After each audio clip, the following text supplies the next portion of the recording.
اول مره كنزعم نصايب سلو. عواشركم بروكا ورمضان كريم. الوصفه ديال اليوم اللي هي سلو المغربي اللي ما كيخطى حتى شي دار مغربيه، سواء في المناسبات اولا في العواشر، في الاعياد، في اي مناسبه كتكون عندنا. سلو التقليدي، سلو اللي ما فيهش اضافات، ما فيه سلو ديال الناس زمان، ديال جدودنا اللي ملي حلينا عنينا وهما كيديروه. اللي بمكوناته بسيطه، اللي هو اللوز، جنجلان والقوقاو. نتوما كتقولوا له، احنا في الشرق كنقولوا له قوقاو، نتوما كتقولوا له كاوكاو. صافي، هادو من المكونات. كتضيفي عليهم مكونات اخرى نتشاركهم ان شاء الله في لا فيديو. هنايا شريت المشتريات ديالي. المقادير ديال سلو.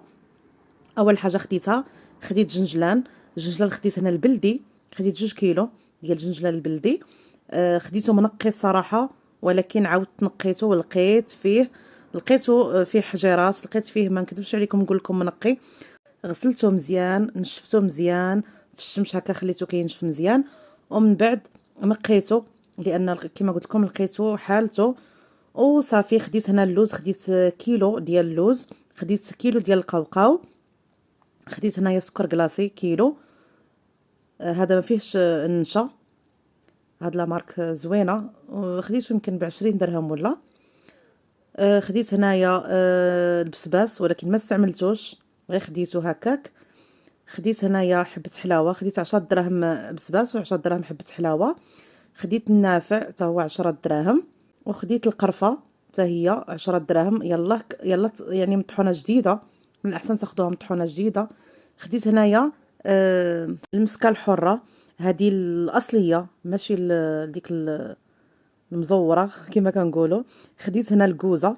صافي هنايا ان شاء الله، من بعد ما قديت كل شيء، اللي غسلته، اللي قليته، اللي حمرته، واللي طحنت كل شيء، وما تشوفوا كل شيء. خديت هنا الطحين، خديت 3 كيلو ديال الطحين محمره.